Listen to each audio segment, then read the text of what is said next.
Belediye başkanımıza da hepinize teşekkür ediyoruz.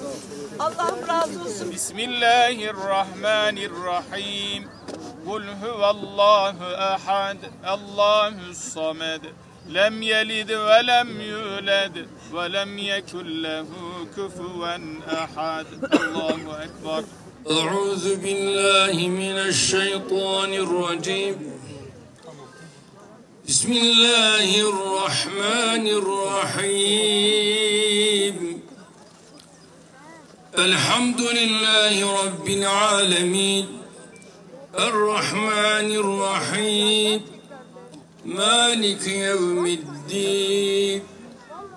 İyyâke na'budu ve iyyâke nesta'in. İhdina's-sırâtal müstakîm. Sıratallezîne en'amte aleyhim.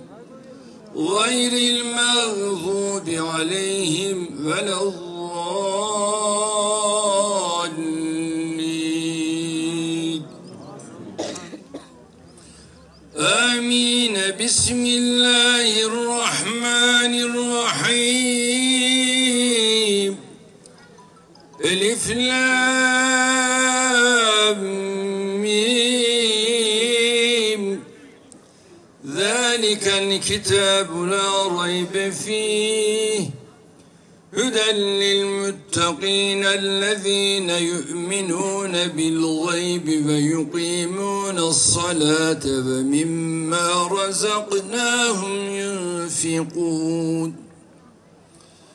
وَالَّذِينَ يُؤْمِنُونَ بِمَا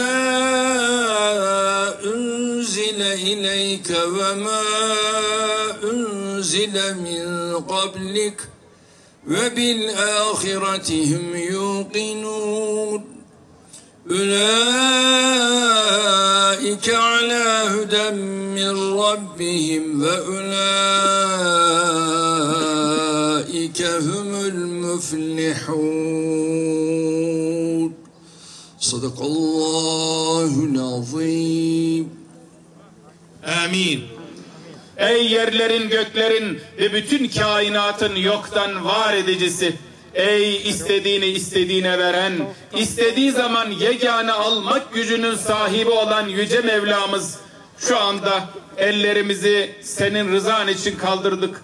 Dua ediyoruz, yakarıyoruz. Dualarımızı kabul eyle ya Rabbi. Bundan bir yıl önce millet olarak yaşamış olduğumuz asrın felaketinde vefat eden, depremde vefat eden binlerce kardeşlerimiz oldu. Onların ruhlarını hediye eyledik. Kabul eyle ya Rabbi. Ruhlarını meleği alada ferahnak eyle ya Rabbi. Şu kabirlerini cennet bahçelerinden bir bahçe eyle ya Rabbi. İlahi ya Rabbi, biz biliyoruz ki Efendimiz Aleyhisselatü Vesselam'ın ifadesiyle göçük altında kalarak can veren Müslümanlar şehittirler. İlahi ya Rabbi, hepsine şehitlik nasip eyle ya Rabbi. İlahi ya Rabbi, evlerinden, barklarından olan kardeşlerimizin evleri, barkları elhamdülillah yapılmaya başlandı. Devletimize güç kuvvet nasip eyle ya Rabbi.